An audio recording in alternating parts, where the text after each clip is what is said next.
It's your boy Alex. Oh, I had to breathe in for a second. I don't even know what I'm doing. But anyway, welcome back to another reaction video that we are doing today. And I'm actually very excited for this one because we're taking a look at One Fish Mob's next fan war episode. And honestly, I did not think it would come out this quick. But I'm still very excited for it. So, today we are taking a look at Shantae, or Shantae. I'm pretty sure most people pronounce it Shantae. Anyway, we're taking a look at her taking on Sash Lilac from Freedom Planet. And sadly, I don't know the name of the game that Shantae is from. You guys can let me know in the comment section down below because apparently it's a game I've not played a lot, and I've not played a lot of Freedom Planet. I've only played maybe the first 3 or 4 worlds, I believe. Just the first few worlds. But I do know about the characters and the kind of stuff they are going through. But anyway, with that being said, let's not waste any time and just jump right into the video, shall we? Alright, we are ready to get this video started. Again, did not expect to come out like this quickly, but hey, I'm always excited to check out what One Fish Mob has got. Been very excited since I first started reacting to his fan war stuff.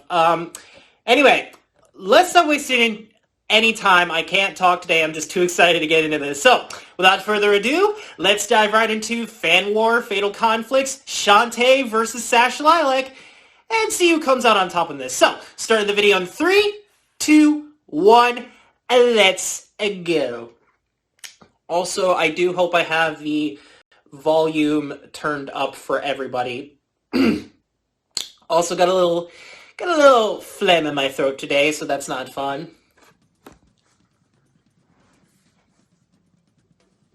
Though they may only be half of what their ancestors were. Oh yeah, these two have I forgot that she likes to whip her hair. Shown themselves to be all heroes. And now it's time to see which of these two will kick the other's ass. Shantae, the half-genie hero of... Oh yeah. And Sash Lilac, the half-dragon defender of Avalis. Now, for this fight, we will give neither character their most broken power-ups, as well as any that are situational. So this probably would have been a much crazier battle if you gave them all their items. Crowd mob, and it's our job to see who wins a fatal conflict. Long ago, the lands of the earth was once walked on by mighty genies, guardians whose noble acts of heroism brought many years of peace. It was during this time many of those genies fell in love with mortal men.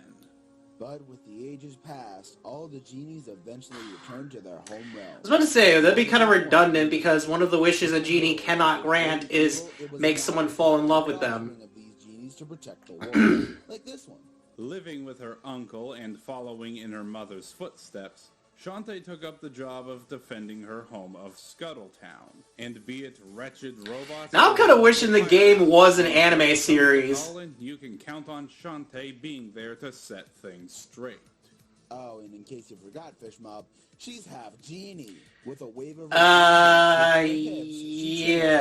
Magic through simple belly dancing. And while she is not as powerful as a full genie, she can use these magical dances for a variety. A lot of her magic power must really come from belly dancing. To shapeshift into a variety of different creatures and items for her own. She can turn into different animals though, so that's kind of cool. A mermaid to traverse underwater passageways, an elephant to destroy barriers, and even a tree to produce her own fruit to eat. I'm pretty sure that's some kind of self-cannibalism right there. Or turn into a blobfish to bounce around. Wait, what was the point of this transformation again? But she doesn't just solely rely on her own magic. She uses a wide variety of magical items she finds along the way. With these, she can shoot fireballs, restore health, and some even allow her to perform specific moves she wouldn't be able to perform otherwise. And when she was stripped of her magical powers, she simply took inspiration. And her magic is sealed by a lamp that would normally suck a genie inside of it, but in this universe it just sucks away a genie's magic abilities. Okay. Or if none of these are available, she can literally use her own hair. Yes, for some unexplained reason, Shantae's ponytail is strong enough to break stone and metal, and no. She's got some impressive pirate skills, so that's good. Her hair is just that tough. You know, if it's that girl, Sorry, I had to clear my throat there.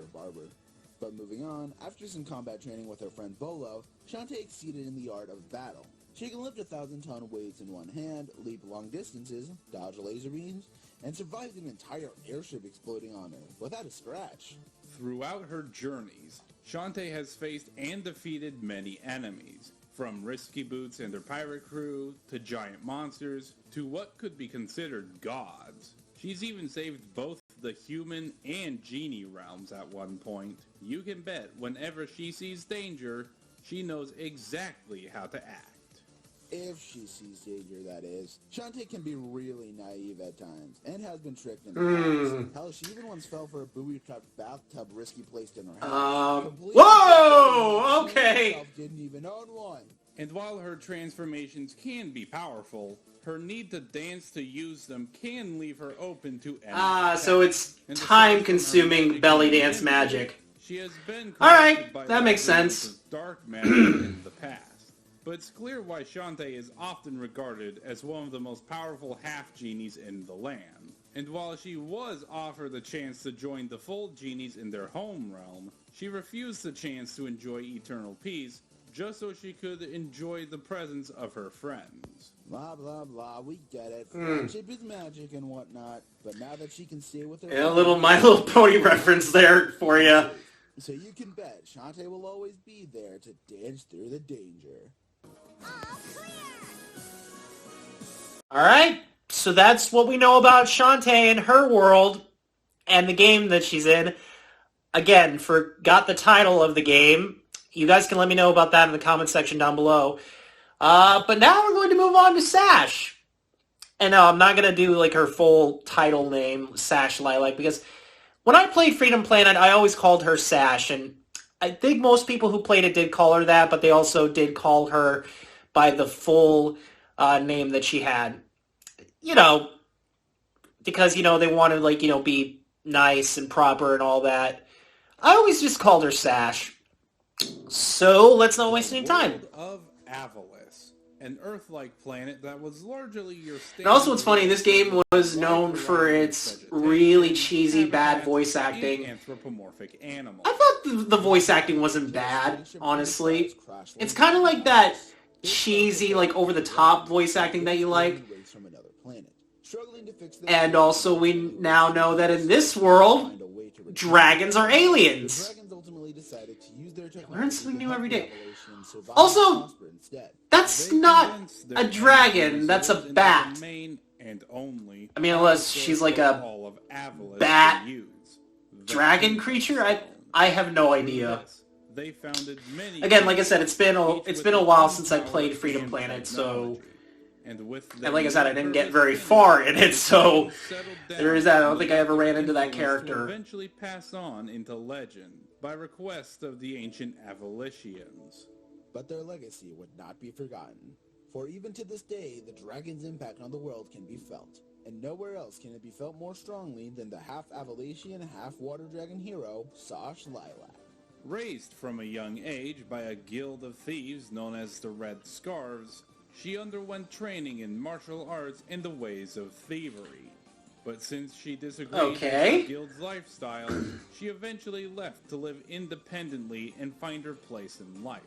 Living in a hidden treehouse deep in the forests of Avalis's Valley region, which is actually not that well hidden, if we're going to be honest. Another alien crash landed onto Avalis during one of her raids. This visitor was Bravon.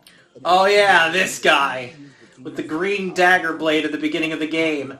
With Avalis in danger, Lilac, her friends, and the entire planet found themselves in a large-scale conflict with this alien invader and his army. But this is something that also happened in the Sonic games and other forms of Sonic media.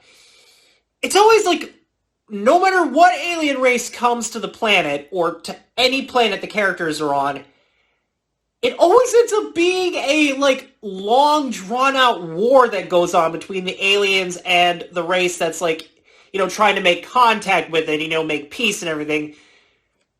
That just makes me terrified to think that, like, there might be some alien species out there that knows about Earth and just will plan an attack someday. Ugh. I bet that Lilac wasn't just It is very terrifying. Lilac's strong enough to break small cages, crystals, and destroy most machines in a single hit, and is durable enough to survive attacks from ships that can fly through stone pillars, survive repeated electric shocks, laser fire, and magma. But what this dragon truly specializes in would be speed. Lilac is able to run at speeds comparable, if not greater, than the speed of... Yeah, it's safe to say that, like, Sash is as fast as Sonic is. Magma, you name it. That's not all. She can not only casually dodge laser fire, but was also able to outrun a ship powered by laser fire. To get a rough estimate, the average speed of light is around 186,000 miles a second. In order for Lilac to outrun this laser-powered ship, she would have to at least be moving at a speed fast enough to navigate the equator Or pretty much faster than Superman did when he did that whole time rewind thing. Aircraft moving at a ground speed of 500 miles per hour would only be able to cross the continental USA once in 4 hours. Damn, maybe Sonic isn't the only fastest thing. Yeah, And just yeah, pretty much. She can use her speed in battle, primarily by rolling at her enemies or dashing straight through them. But that's not all she has to fight with. She can also use her hair. Yes, those aren't just stylish ponytails. She can use them like a whip to attack enemies, either by swinging them, performing an uppercut, or by twirling. Safe to say that, like, she has a lot of, like, really crazy good abilities. Onto many different items. Certain items can restore her health, or erect an elemental shield to protect her from attacks with the associated element, at least for a few hits. The water shield protects her from bubble attacks, the fire shield protects her from heat, the earth shield protects her from earth attacks, and the invincibility shield renders her invulnerable for 30 seconds. But she better be careful with those shields, because once they break, she returns to being as vulnerable as anyone else. Which is particularly not a good thing when you consider how often she puts herself at risk with her poor decision-making. And tearing off her ponytails will leave her with fewer options to attack. Yikes! But while it may have been difficult, she did succeed in not just saving Avalis, defeating Brevin, and brought peace to all the kingdoms of Avalis, but also freed the entire galaxy from Brevin's tyranny in doing so. And you can bet whenever trouble rises again, Sash Lilac will be there to run it down and send it packing. I don't care how dangerous it is. It's gonna take a lot more than robots and aliens to slow a dragon down. Now, normally, if it's between two characters that I really, really enjoy and like, it's a much harder decision, but it's only one character that I like in this fight. And I normally would bet on Sash to win this, but I'm going to throw a curve in there, say, I don't know, maybe Shantae's got this fight. I know it's kind of throwing a curve in there of, like, thinking of, like, if my favorite character, betting on my favorite character to win. But if Sash won this fight, that actually would be interesting. But I'm betting on Shantae to basically win this fight. I mean, considering they said, like, if Sash had a way of, like, zapping away Shantae's powers, she still knows how to use stuff like a pirate, like her scimitar and her flintlock and stuff. So I don't know. Maybe Shantae's got the advantage in this. I mean, we'll see. We'll have to find out once the fight starts. So, let's just get to it then. Oh, wait, I don't know why I went to the play thing, because we could have played it from here.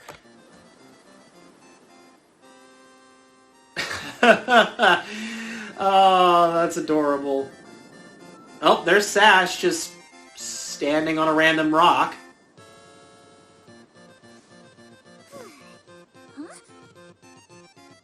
Oh, there she is, just soaking up the sun. Hey! What's wrong? Move out! Not Oh, boy. Fight. Oh, okay. So we're just... move out and don't come back! It was all because she wanted her to move from that spot? She was soaking up the sun! Well, anyway, any way to start a fight, I guess. Oh, Sash is breaking the ship. Oh! Smacked right in the middle of it. Oh, dang! Gotcha. Oh, running alongside the ship. Okay, that's cool.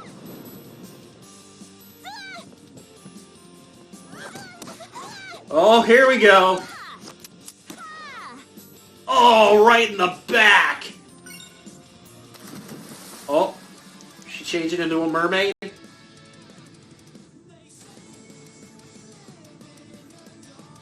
You okay? Uh-oh. Ooh! Yeah, she doesn't like to go for the back, doesn't she? Oh!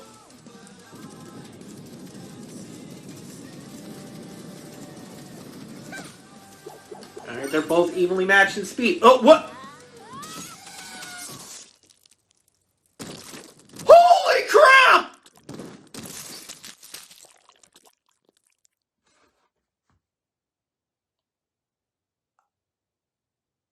I did not expect it to go like that! Straight up ripped off Sash's head! And then stomped her into a bloody pancake as an elephant!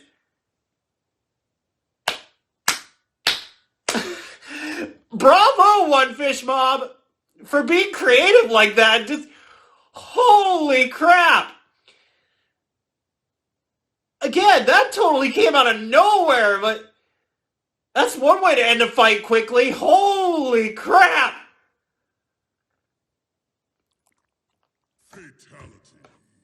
Dang! Oh, talk about Figured Sash would have like lasted a lot longer though. But the half-dragon could hardly compare to the half-genie. While both may have fought a wide variety of enemies, Shantae's faced and defeated a much larger assortment of bad guys in her much longer time as a guardian genie. Plus, in that time, Shantae... And definitely, Shantae was like as fast as Sash was. She was able to keep up with her. Not to mention, Shantae did display a much greater level of durability. Sure, Lilac is far from a glass cannon, but most of what she endured is hardly comparable to having an airship exploding on you and coming out of it relatively unscratched. That is When it surprising. comes to their unique items, both gave the other a lot of options in battle. Probably would have been a different outcome if they used more of their items, And but Lilac's shield crystals did hey, we got what we got. option for defense. But Shantae's much larger arsenal gave her a lot more offensive options over Lilac.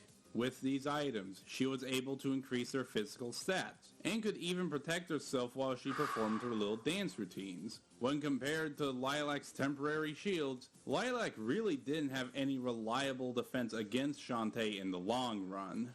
And sure, Lilac may be ridiculously faster than Shantae by a massive... I mean, she had a good strategy there, running alongside the ship, try to keep distance. That mattered very little when Lilac herself had very little means of effectively hurting Shantae, let alone keeping up with someone who has defeated beings who might as well have been considered gods. But what truly sealed the deal in this We'll fight give it was that. Shantae's natural genius. She went for Sash's back, like, a lot. Experienced before, And I think that pretty much confused her a bit. than anything Lilac had or could do, and gave her far more control of the environment and situation in a way Lilac didn't. Heck, even without her magic, Shantae still held her own against absurdly more powerful opponents. And even if Lilac were to miraculously... And let's not forget, the reason this fight started out was because Shantae wanted her to move off her dinosaur post on the ship. Separate from Shantae. You could have just let Sash absorb some sun and get some, like, sun on her skin a little bit. Or her fur, I guess, or... I guess scales, maybe, because she's a dragon? Half-genie hero. I guess Lilac's chances of victory were just underfoot. Is Shantae. Give it props to that, man. Give it props. Next time on... Oh, what's the next one? Alright. Wait, is that Wait, that look... Wait! Predator and Arbiter? Man. I cannot get over how fast that fight went. And the fact that, like, she just straight up ripped her head off at the end of it and then stomped her down as she turned into an elephant. Holy crap, that was, like, a lot to take in. But it was still freaking awesome. I feel bad that, like, Sash lost that, but honestly, I'm glad I kind of, like, called it a bit, right? That, like, Shantae was going to take this fight. She definitely was as fast as Sash, though. We'll give that to her. That was insane. But now, I'm even more excited for the next fan war that's coming. Predator versus Arbiter from Halo. Considering I don't know much about Arbiter, except that, like, he's a character. He's also an elite Covenant guard that's in the games. I think a few of them. I don't know. It's been a long time since I played Halo. But anyway, yeah, it was amazing. I can't wait to see that fight, honestly. One Fish Mom, I'm handing it to you because, like, I'm giving you credit for, like, being creative with that kill, though. That was insane. Props to you and the buddy and the partner that you have, like, watching and calling the fights, basically. Like, I'm giving credit to all the people that work with you, and especially to you, because you deserve it, man. You all deserve it for making an awesome video series. Congrats, man. That's all I gotta say. But anyway, with that being said, thank you all for watching this video. Don't forget to hit that subscribe button and click that notification bell to never miss a video. Anyways, I will see all you awesome guys and gals later. Bye-bye!